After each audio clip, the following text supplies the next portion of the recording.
Ayan, kumusta mga bay? Magandang araw po sa lahat. Ito nga po ang unang Pinoy na lalaban ngayon doon sa Japan, si Eduardo Mansito mga bay. At makakalaban niya rito ang batang Japanese fighter na si Fuga Yomatsu.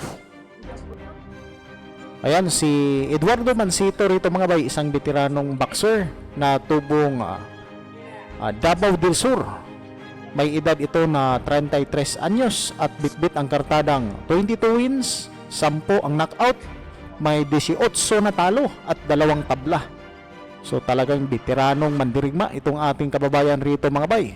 At itinapat nga sa kanya ang baguhang Japanese fighter na si Fuga Yomatsu at bitbit naman ang kartadang 7 wins, 5 knockouts at 2 talo. So naglalaban ang dalawang ito sa featherweight division. At ginanap nga ang kanilang bakbakan mga bay sa Hamamatsu, Japan. Ayan, ang Pinoy rito mga bay ang naka-blue na gloves. Ang Hapon naman itong nakapula na gloves. At bahagyang matangkad nga itong kalaban ng ating kababayan rito. Nasa 5'7" ang taas nitong Hapon. Nasa 5'6" lang si Eduardo Mansito.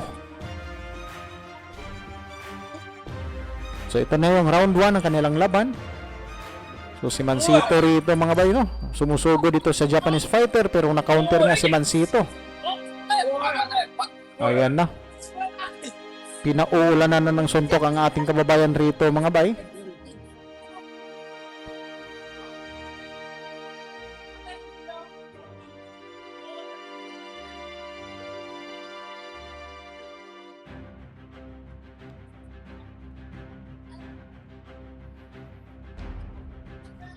Medyo malabo yung ating source ng video ngayon mga bay. Mahina ata yung internet doon sa video ng bakbakan.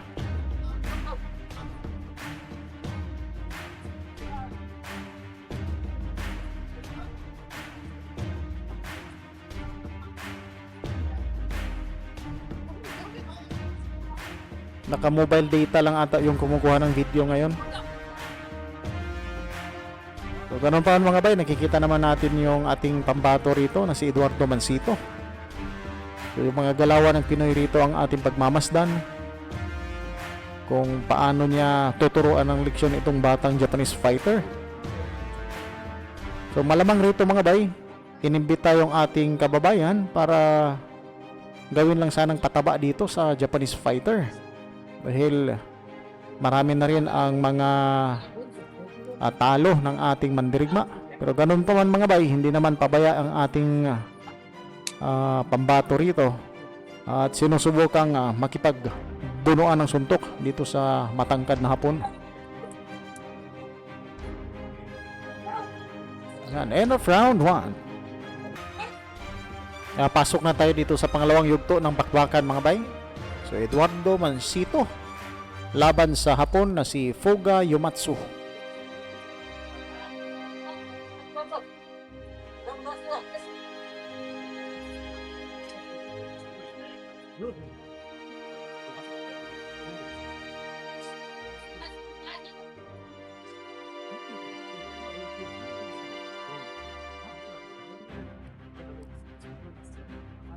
So, schedule for 6 rounds ang laban na itong mga bay para sa Pinoy.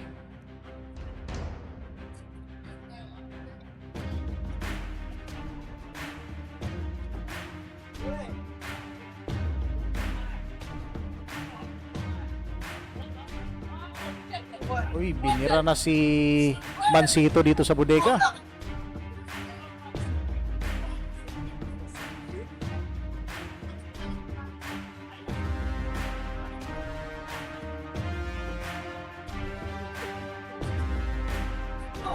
Yan, Mansito nakatama din ng right straight. Grabe yung mga hampas ni Mansito doon. Sa hangin nga lang tumama mga bay, pero kung nagkataon na tumama yun sa kalaban, may paglalagyan tong Japanese fighter rito.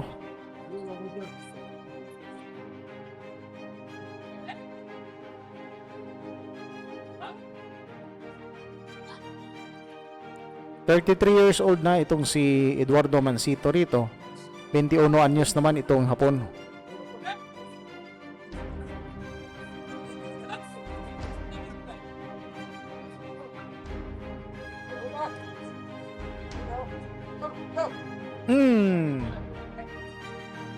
Nakalusot yung kaliwang suntok doon ni Mansito mga bay.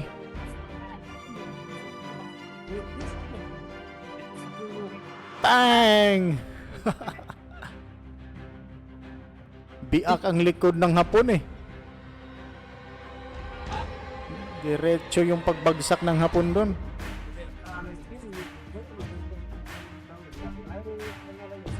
Ay, malabo na naman yung video mga bay.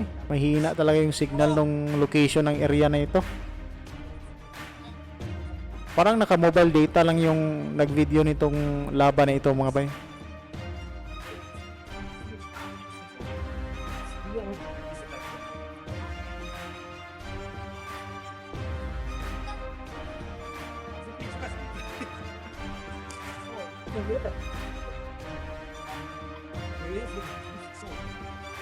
Ala ka, naging seryoso na dito itong Japanese fighter.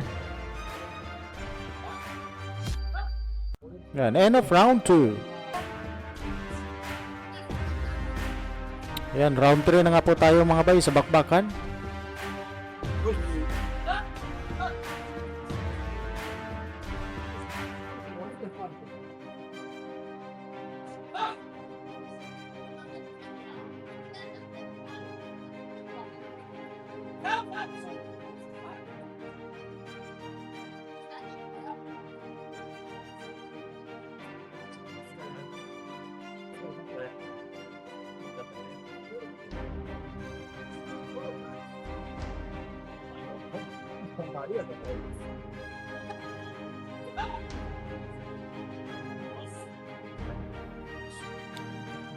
Naging aggressive na rito itong Hapon mga bay.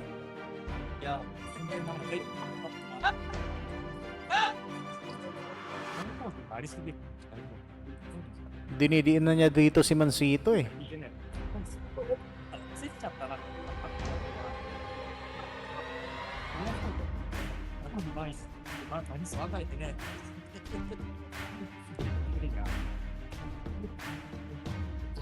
Ala.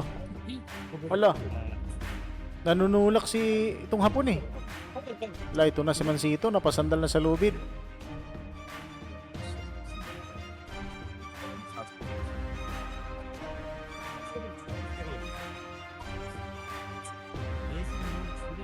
Oh, grabe yung Hapon nito. Oh, nanununtok pa sa batok.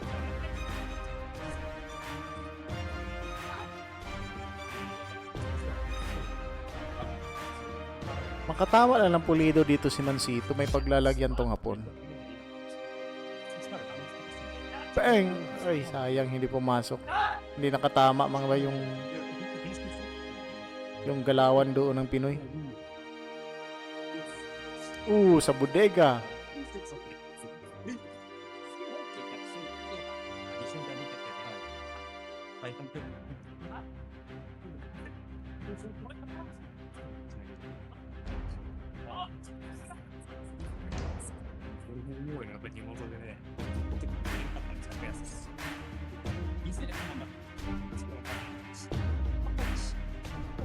Maiksi yung mga galamay ni Mansito.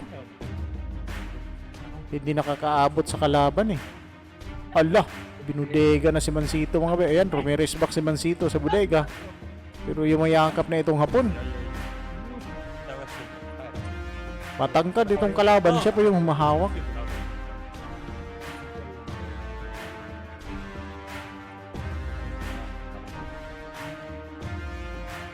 Ayan, end of round 3.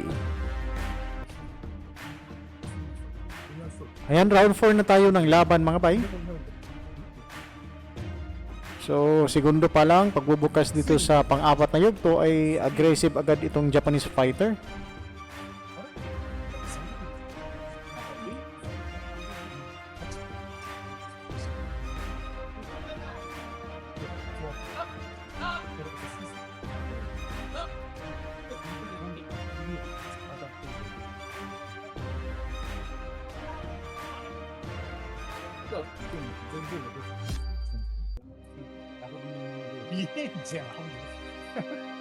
카메라 거신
Uy, nakatama si Mansito ron mga bay.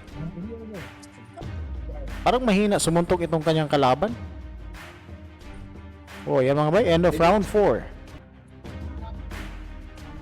Yan mga bay, pasok na nga tayo dito sa round 5 at mainit nga agad ang pagpasok sa yugong ito. Palitan agad ang suntok ang dalawang mandirigma natin sa ibabaw ng lona. At dito nga po sa kabila ng pag-agresibong galawan na ipinapakita nitong Japanese fighter, ay tinatapatan ito ng ating pambato na si Eduardo Mansito. So hindi basta-basta umaatras dito ang Pinoy. Bagkus ay kina-counter niya ang mga suntok na binibitawan nitong si Fuga Yumatsu mga bay.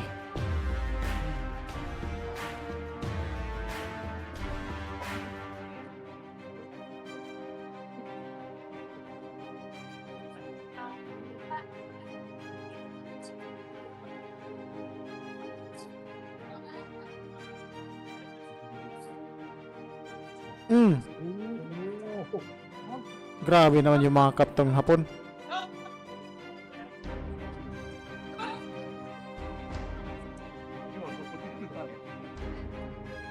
So schedule for 6 rounds lang. Bakbakan na ito mga bay. Matapos ang yugtong ito, final round na tayo. La, grabe. Talagang diin na diin yung mga suntok nila sa tagiliran.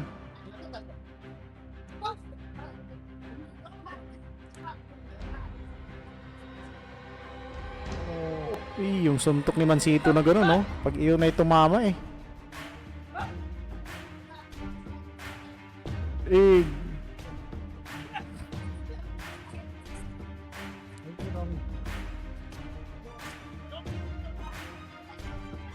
Yan.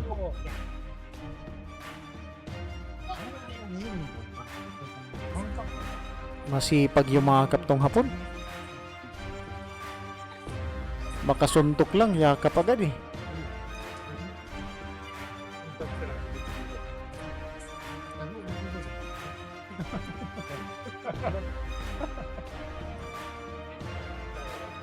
Wala na, yakapan na.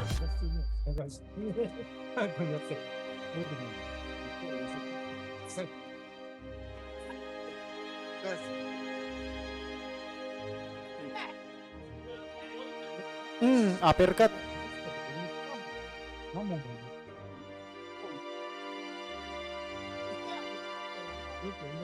Wala na, walang babagsak rito kung ganito yung estilo nila.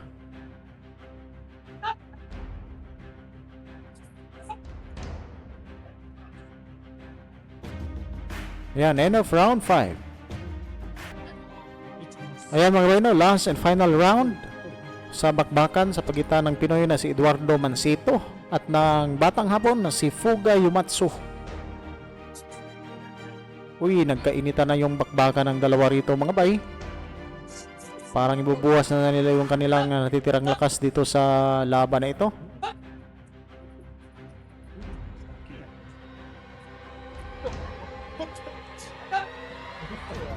Mahilig mag-clip tong Hapon eh.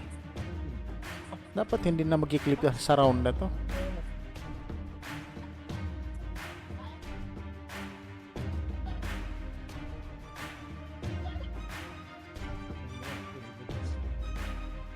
Beg, ayan, clip ulit.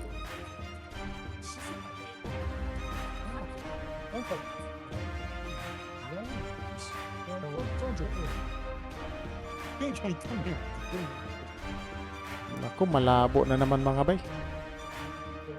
Hindi na naman natin maaninag yung mga mukha ng boxer. Mahina talaga yung signal nila rito.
Yeah mga bay, end of the round. So yan mga bay, no, tignan natin yung scorecard ng mga horado kung sinong panalo dito sa dalawa.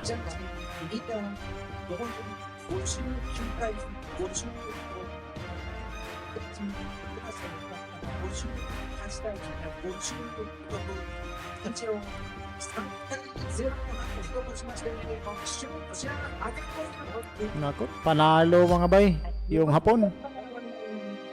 Talo si Eduardo Mansito sa bakbakan. Daghang salamat mga bay. Hanggang sa dulo, hindi pa rin kayo bumibitaw. Nais ko pong malaman yung reaksyon sa ating video. Pag-komenta lang po sa baba at babasahin po natin yan. Daghang salamat at sa Diyos ang lahat ng papuri.